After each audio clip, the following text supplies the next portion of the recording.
All right, I'm here with Lohja Crusaders head coach Robert Johnson, aka Rojo. Welcome back to the podcast, man. I appreciate you having me, man. It's been a long time, man. I'm happy to It work it with you. has it has been a while. It's good to talk to you again. Uh, you know what? I got like a list of like basic questions I normally ask, but I got to ask you Yeah. different questions because you're a different guy. First question I want to ask is what are your thoughts and feelings about the kind of the change that the Crusaders are going through with leaning in on being loyal, renaming the I think the actual like team name is was changed as well to match the Lawyer Crusaders for the football team. What do you think about like all the change going on in that organization?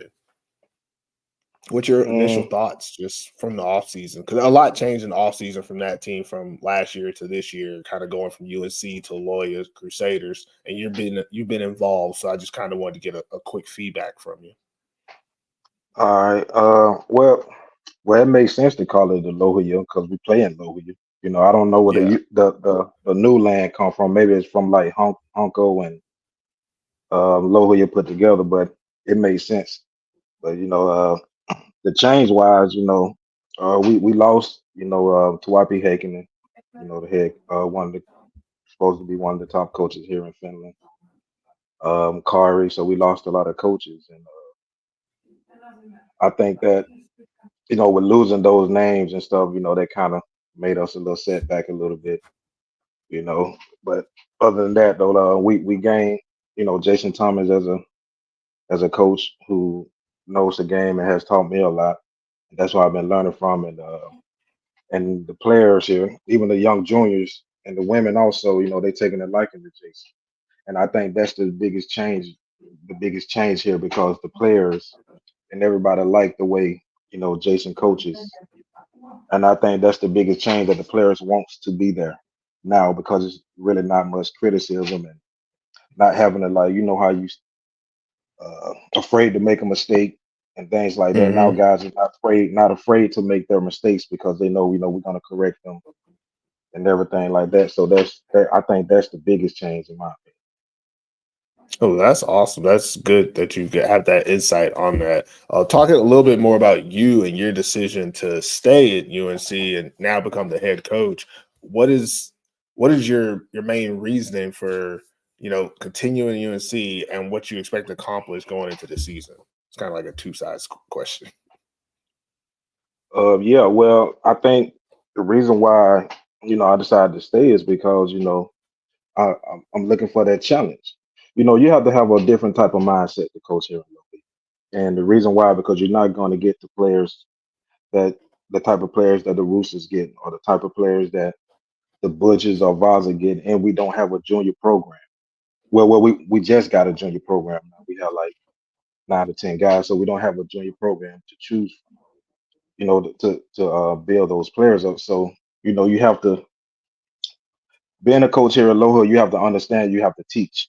You're not going to get players that's already developed, so you're going to have to develop the player, and that's why I stay because I welcome that challenge because I want players to grow, and I want players to experience what I have experienced, what you experience, and you want to give those guys that hope, that motivation to know that they can try to at least have a chance to go farther than Finland.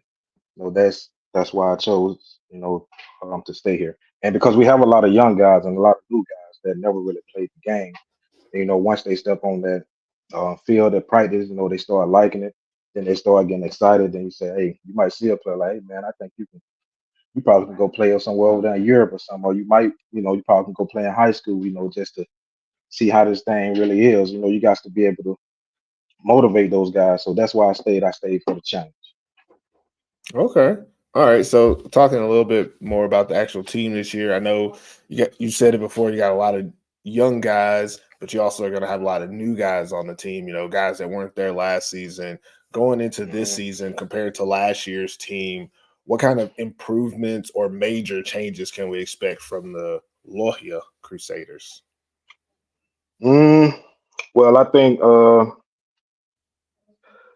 I can tell you what though, we'll be able to finish games. We're gonna know how to close out games. I can tell you that. That's one big thing. But like I said earlier, like we have a bunch of new players, so it's gonna take a while for us to gel, especially when the imports come in. The most important thing, like it's like the imports that we have now, they're gonna have to understand the type of players that we have. You know, we have a lot of guys that coming from, straight out of college, and then they come into this Lohja environment. They're not going to the Roosters or they're not going to Coopy or the Butchers where they're gonna have those numbers of players to depth and guys that really know the game like they kind of knew it back home. But I think you're gonna expect us to be able to compete. You're gonna see that the guys gonna be able you're gonna see the guys playing hard. Actually, man, we got some new guys from Turkey, man. That's gonna be real good. That's gonna be real good, and who's gonna really help us. And I have this young Well, receiver, man. you know what? That's my next question anyway. So let's go into it. Yeah, Name some players. Throw out some names that people yeah. need to, learn Hey, or be ready to see going into the season.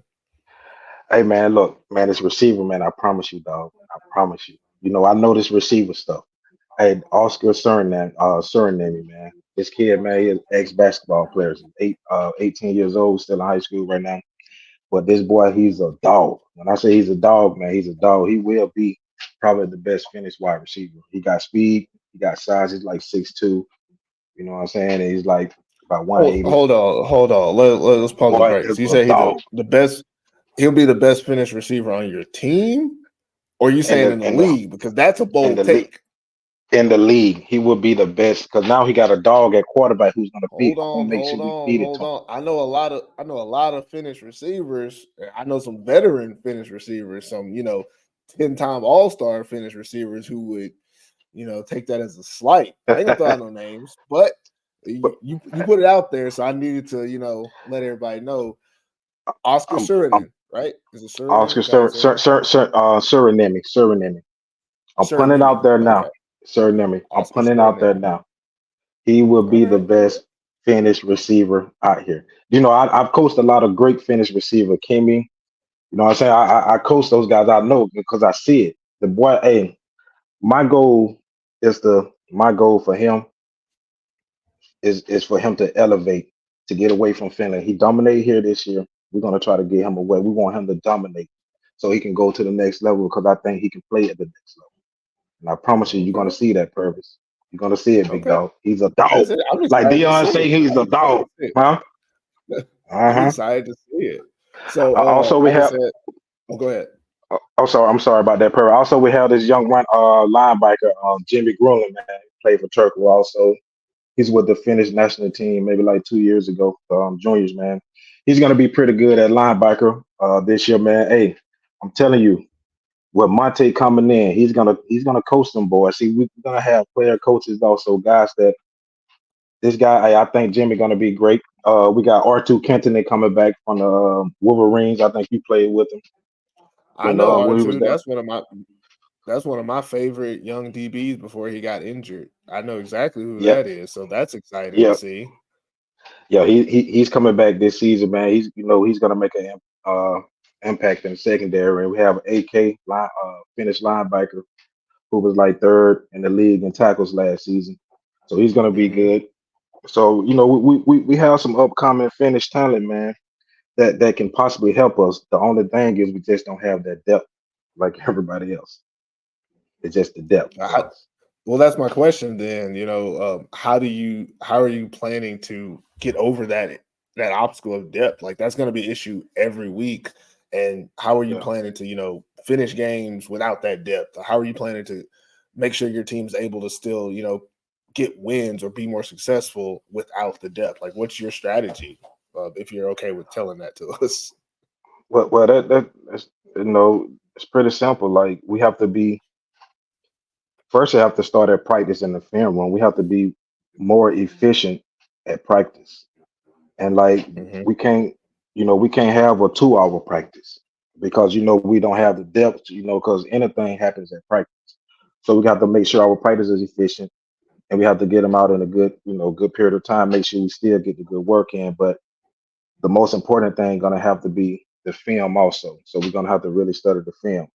And so when we get into games, we're gonna have to make sure that the talent gonna drop off with the second string. You know what I'm saying? So we got to Mhm. make sure if we watch this film with these guys, we got to make sure we have to put those guys that is not as talented, and we're gonna have to try to find a way to hide them, but put them in a position to not get dominated. If you understand what I'm saying, so we got to figure a way Yeah. out to hide. Yeah, so that's what we're gonna have to do. And but for the most part, though, that depth is gonna kill us. But if we can come out there and be efficient at practice first and film and figure a way out to how to hide those guys with a talent drop off, I think we'll be All right. Okay. Last question. I'm gonna let you get out of here, Rojo. Going fine. into this season, a lot of changes across the league, you guys included. A lot of teams look Yeah. different than last year. Even last year's champions, I mean, I've already chose them as the clear front runners for this year. But even That's that fine. team, similar to what they did last year, there's a lot of change. Like you can't bank on anybody winning the championship this year. So there's a lot of changes, a lot of storylines. You personally, what are you excited about seeing in the 2024 Maple League season? Nothing. Nothing. So Because we nothing. got because I'm focused on what Lohia does. You know what I'm saying? Like Okay. we taking it one game at a time. We got to get ready for a good team coming up. Coopio still is the first game of the season, so I'm not excited about none of that stuff. That stuff don't matter to me What are because you I excited want about then? What are you excited about? nothing because I'm trying to keep an even kill. It's an even kill, Okay. bro. Okay. I don't want to go out there and like be so excited and get my hopes so like because you got to understand, like I say, we don't have the depth and we don't. It, it's difficult to coach in low. I can tell you that. Like you got to have a different mindset. So I have to go in there with an even kill, and I have to go out there and be realistic. You have to. I can't. I give my player like, of course, I'm gonna talk my players up. Let them get ready. You know what I'm saying? Do their thing. But as a coach, I have to go out there being realistic and even with the even kill mind. Like, okay, shit, man, let's get this thing going. You know what I'm saying? Like, man, that's a lot of shit I want to say, man. So I'm trying not to be like I ain't trying to be that dude no more. You know what I'm saying? No, Like you're good. I'm You're good, man. trying. You're talking honestly about the situation. There's nothing wrong with that. You're talking about Yeah. what it really is like. A lot of people wouldn't be Uh-huh. so honest and transparent. One thing just to go in here a little bit is I understand that you guys are in a tough situation, especially with the depth issue that you Uh-huh. have with not having a juniors team to kind of pull from. But Uh-huh. what I do see as a positive is that you guys are kind of like I don't want to say like close knit, but it seems like everyone's on the same page. Does that make sense? You don't have any. It don't seem like you have too much of people having the wrong idea about what the goals are, and that leads me to my actual last question because I got to finish on a good question. Is Uh-huh. if you were to tell us a couple of the goals you guys have going into the season, what would some of those goals be? All right. Well, go off of what you were saying about the then I asked you a question about the dedication and the close knit. Yeah, the players that are there, they are very dedicated, and then when they there, they do work hard. So, but with the goals, it's just to take it one game at a time. And I pray and I hope that when they come down the low here, man, they underestimate us. There you go. You know what I'm saying? That's what I'm hoping that they underestimate us. And I guarantee you, every team is gonna say, "Man, we ain't shit." I mean, we ain't. I'm sorry. Can I cuss on here? Yeah, you can do what you want. You Yeah, good.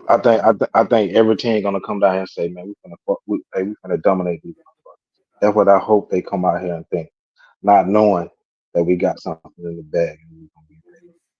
They just Well, don't that's want all I need to hear right there. That's all I need to hear. Rojo, thank you that. for coming on the podcast, man. You answered the Yeah. questions as honestly as I've ever heard them, and that's what we love about having you on here. And good luck to you and the Lohja Crusaders going into the 2024 Maple League season. All right, man. Appreciate you having me, man. Hey, look, man, you got to come to this first game, man, and let you and so you can see Look, no. what these dogs we gonna have out there. You need to come and see First of all, let me for throw this yourself. out there. I still I still need my UNC hat. I still need a hat. Ellie sent me a message saying that y'all have them now. I need to fit it so I Hmm. can, on the podcast. And two, I'm not going out to Lohja. It's just not gonna I happen. can tell you this though. I already know when y'all have y'all little hat decision, it ain't gonna be much of Lohia up there. But by the middle of the But if I season, I hope that Lohia hat start being on the podcast a little more. well, so just you got to give me the hat. That's what I'm saying. You got to give me the hat. I think since UNC's been in the league, I think I've picked them for 2 games in 2 or 3 years. So Hmm.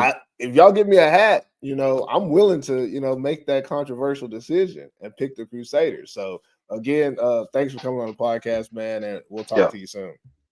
All right, man. Have a good day, So man.